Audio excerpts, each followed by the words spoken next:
Good evening. Good evening. My story begins in the middle of my life. 1961, when I came to America to do my MBA at University of Pittsburgh, and I had no idea about this culture. My school had a regular requirement that you had to wear a suit with a tie, white shirt, and basically white, dress up like an IBM person or something like that. And I had no white shirts. I have a very good friend, David Miller, was my classmate. I did not have any car. I did not know how to drive even. But he said, okay, I will take you downtown to a store that he knew, Kaufman was the name, and I went to buy my shirt. Found the shirt by the name of Arrow brand. It was a premium brand at that time. And basically I said to the clerk, how much is it? He said $5. My instinct came in and said, how about $2.50? I still remember this young man's look. The car is parked downstairs. We have a class to attend. So I said, please, hurry up, the $3 or take it or leave it. That's where I started my journey in consumer psychology. What motivates consumers? Interesting. My second story is something similar again. I was the only foreign student in the whole class of about 70, 75 students. And they don't know how to pronounce our name, Jagdish, Yagdish, etc. So they told me, we'll call you Jag, like in Jaguar. And ever since that association, I've been dreaming of owning a Jaguar with a license plate Jag's Jag. The dream became a reality 26 years ago. I'm 86 now. Do I look 86? No. Say no. I don't look 86, I don't feel 86, but because today's 86 is really 66. And today's 60s is the 40. And today's 40 is all midlife crisis. Back to the story, always talked about Jag as in Jaguar. I have two grown-up children, both married, and they surprised me on my birthday. I don't count my birthdays. I went out to get my local newspaper and saw this beautiful car, top of the line, even the color I like, parked in the driveway with a handwritten license plate, Jag's Jag, happy 60th birthday. It was a rental car.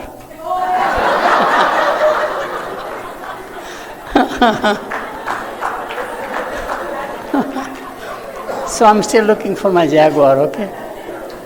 I made this comment last week at the Laney Graduate School in welcoming international students. And actually they gave me a gift which is a toy, model toy of Jaguar, which is nice actually. I kept it in my office. So. My journey really begins in Burma, or what's called Myanmar. I was born in 1938. My father had gone there in 1916. He was a merchant from a small town in Kutch, Gujarat. And he had taken two of his brothers and a cousin brother, 4 families, to start the career as a trader. As you know, British Empire had grown so much, they divided empire into 2 categories, East Asia and West Asia. We don't call Middle East, we call West Asia. East Asia, they built a whole new capital called Rangoon or Yangon, and they invited a lot of Indians to come, and that's where actually I was born. I was born as the youngest of the 6 family my siblings, we are a total of 6. And unfortunately, in late 1940, Japan rolled over Burma on the way to conquer Calcutta. And unfortunately, in 1941, became refugee. Left everything behind. Came back to Kutch, nothing to do. My father went into clinical depression. He was 4 years sitting in a corner, never talked to anybody. Now I know what it means, clinical depression. My mother had a few jewelry she had brought as a part of her system, marriage, and she would pawn one at a time. Worst class is middle class. If you are poor, everybody knows you are poor. If you are rich, everybody knows you are rich. I had older sisters. Their marriage is important in those days. By the way, nobody had gone to college, let alone high school. So she would pawn one jewelry at a time within family members, get some cash. There was a shortage of everything. No milk, no sugar, World War II, nothing. No kerosene even. No electricity in those days. No running water, none of that stuff. And then my two older sisters actually do embroidery work or pickling or something like that to get some more cash. 7 years were very tough, from 1941 to 1947. My older brother actually was studying in India rather than in Burma, and he decided to join the freedom fighter movement, so we did not even know where he was till 1947. My oldest brother decided to stay back in Burma, but then he couldn't go out. All the borders were shut down. So finally there was a very famous Burma walk. He is one of the survivors of that Manipur jungles coming through Assam and all that place primarily. And he came back with a tremendous disease of some sort. I still remember him flat in the bed, and ultimately he was saved by homeopathy, the German type of approach. And he came back and he was okay. So we struggled a lot. We stayed in Baroda for a while, went to Borivali in Bombay area, and then ultimately we settled in Chennai in 1952. Went to high school for 3 years, and then went to Loyola College, Jain College and Loyola College, 5 years pretty much for my study. Now I studied income tax as my major. I was good in accounting. My most favorite subject has been history, surprisingly. I love history, especially biographies. Now when you graduate, I have no idea that you have to join a chartered accountancy company or a CPA for 2 years or 3 years as articleship. I'm a good Jew. Working for someone else is a shame. Working with no money is a double shame. My oldest brother had started his own manufacturing company, went to Baroda, Bombay actually, a very famous jeweler. He made jewelry boxes. So his customer was a jeweler. And he said, I have a young brother who is very smart, very good, gold medalist and all that. What do we do? So the customer planted the idea, don't send him to England, but send him to America to do this new degree called MBA. That's how I ended up in Pittsburgh. The rest of the journey is just fascinating. I started to understand the psychology of people. In the business where I worked, psychology of workers, employees, suppliers, etc. What motivates people?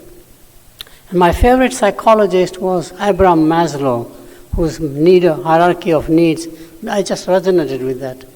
So I decided to do my doctorate in behavioral sciences with a minor in social psychology and an applied field called marketing, not on the selling side, but on understanding psychology of customers, which is what I've done pretty much. I'm blessed. Career has been fantastic. My mentor was my professor, John Howard. Pittsburgh was a private university at that time. It collapsed financially. So he left to go to Columbia University. He took me there with him as a research associate. We were writing a book together called The Theory of Buyer Behavior. We did not agree with the economic theory that you make choices.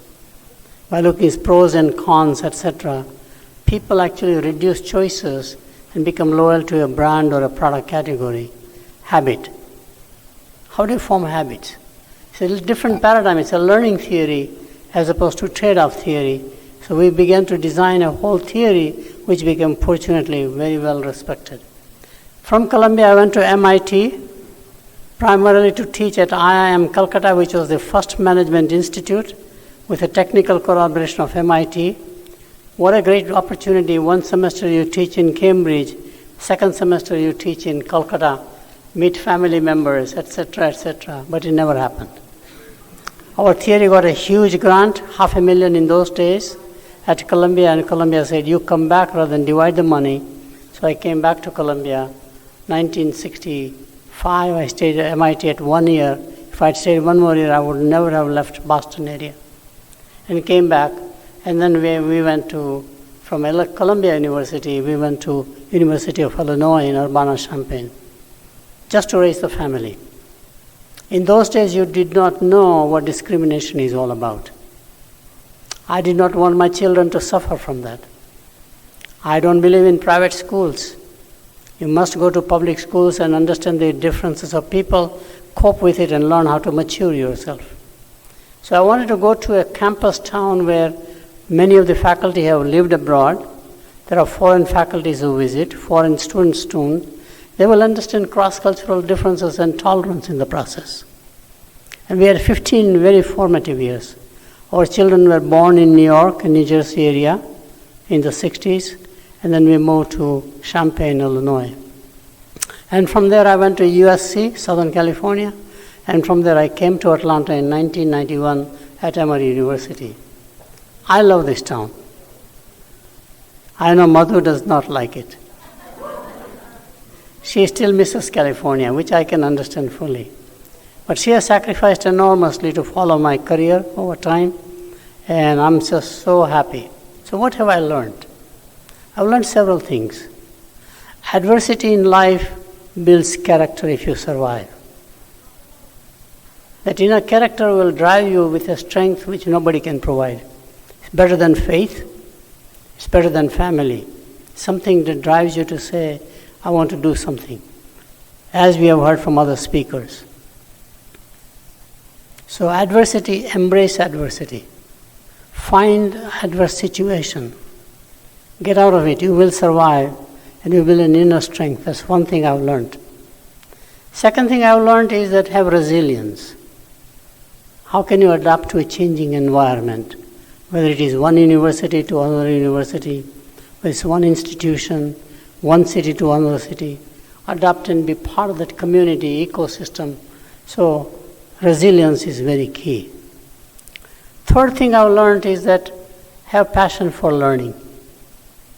Obsession to learn will keep you going no matter what age. And fortunately today, half-life of knowledge is so short. In software it is 18 months and declining. Management, it is the same thing. I never heard of blockchain, for example, or ChatGPT. I'm right now studying quantum computing. I had no idea what it means, but I'm studying that. It keeps me going. So third thing is obsession to learn. Fourth thing is have humility. The more you are well known, the more humble you should become. Unfortunately, that's a key problem many people have because media exaggerates who you are. Successful entrepreneur, famous academic professor or a scientist, Nobel Prize winners, etc. You have to counterbalance with humility.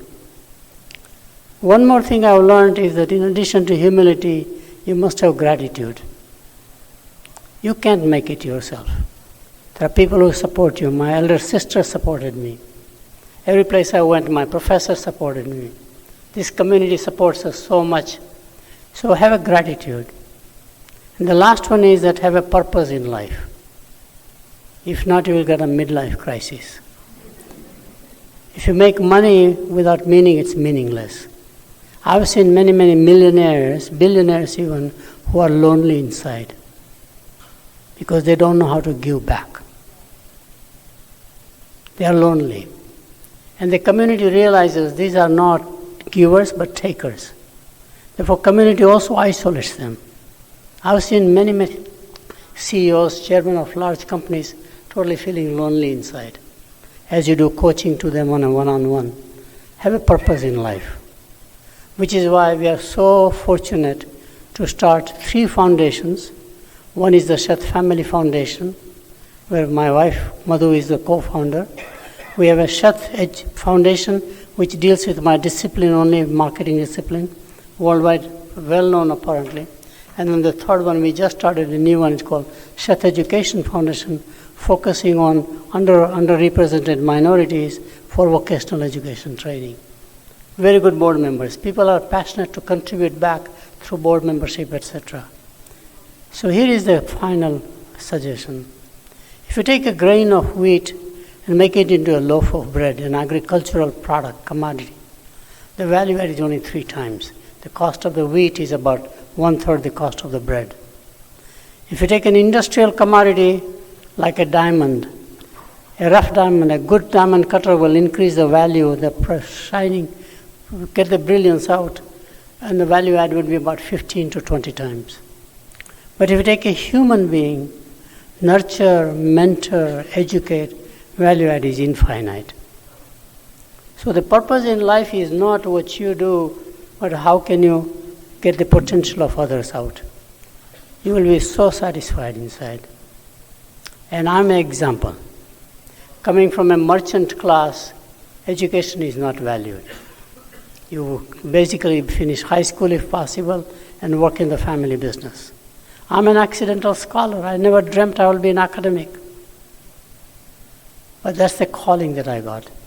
People nurtured me. So make sure that you invest into the human beings. Become mentors to others. Give them a purpose in life. Get their potential out. And you will feel very good inside. That's your inner happiness more so than anything else, which is what I have learned over time. Thank you very much.